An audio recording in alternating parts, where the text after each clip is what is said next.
Okay, so today we are going to discuss about the control of reflux flow rate and boil up rate. So this is the reference book and these are the page numbers that I am referring, and all the figures included in this slide are taken from this reference. So here this one is the DCS diagram of boil up controller. Okay, so please note down this diagram.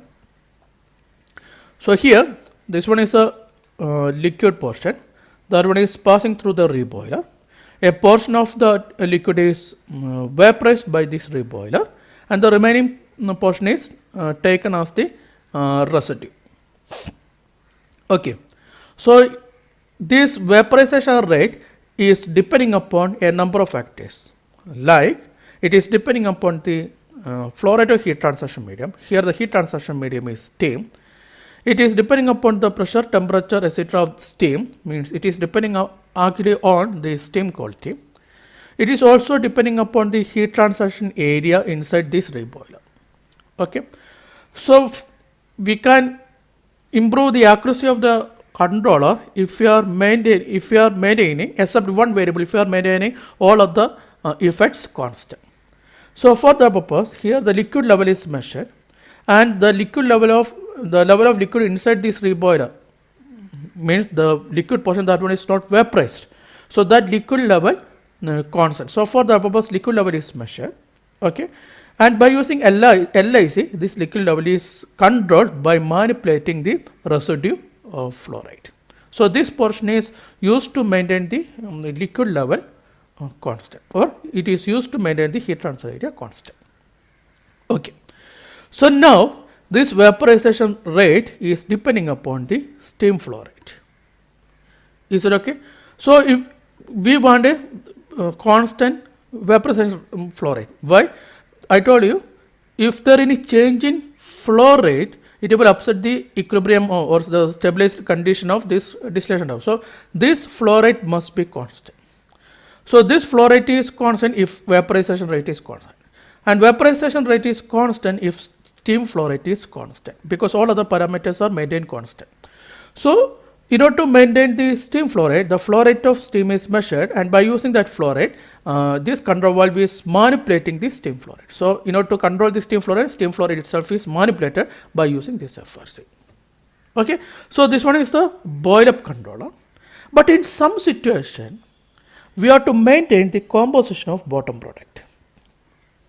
We have to maintain the composition of bottom product. So at that point, we need to maintain the temperature at this point. Okay. So if we want to maintain the temperature at this point, then the temperature is measured here. The temperature is measured. Okay.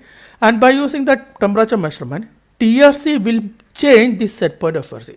If it is not, if this composition of bottom product, if it is not important, there is no need to change this set point. The set point will be constant, means this part will be upset. But if we want to maintain the composition of bottom product, then temperature is measured, and by using that temperature measurement, TRC will change the set point of this steam flow rate controller. Okay. So that one is this part is required if we want to maintain the composition of bottom product. Okay.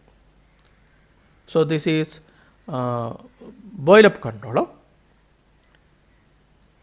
So now note down this reflux controller. So this is actually reflux controller. Okay. So in order to explain reflux controller, this is sufficient. This diagram is sufficient. Okay. So note down this portion.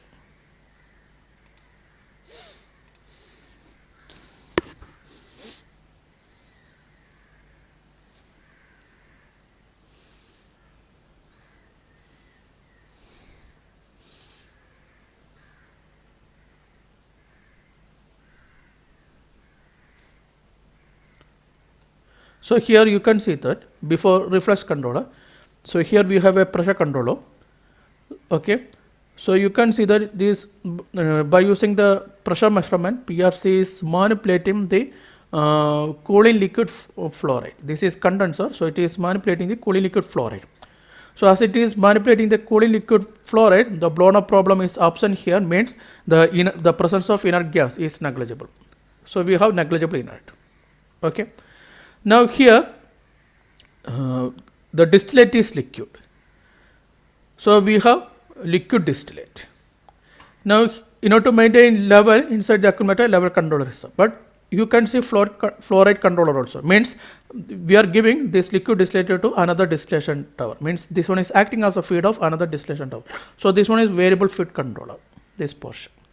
Now our reflux controller, this is reflux controller. Okay. So why we are using reflux controller? So I told you the flow rate of feed flow rate, reflux flow rate, boil-up flow rate must be constant in order to maintain the stability condition of distillation tower or equilibrium condition of distillation tower. The flow rate of reflux must be constant. So for the flow rate of reflux is measured, and by using that flow rate, FRC is manipulating the flow rate of reflux, means the reflux flow rate is controlled by manipulating the reflux flow rate. So this one is a required one, this portion. This one is used to maintain the reflux flow rate constant. Okay. So now why we are using this portion? So as we discussed in the boil-up controller, if the temperature at this point, if the composition at this point, this one is a top portion, if the composition at the top portion, if it is important, then we have to maintain the temperature of this reflux. So if we want to if the composition at the top portion, if it is important, in order to maintain the temperature constant, the temperature is measured here. Okay, temperature is measured, and by using the temperature measurement, TRC is varying the set point of this reflux flow rate controller. So means if temperature is constant, this set point will be constant. Otherwise, the set point of this reflux flow rate controller will change. If composition is more important. Otherwise, there is no need to use this portion. Okay, so Kafka controller is used if the composition is important. Whether reflux controller or boil-up controller, if composition is important, then we need a temperature controller as the master controller. Then the required flow rate controller will act as the secondary controller. Is it okay? Okay. Okay, so I am stopping here.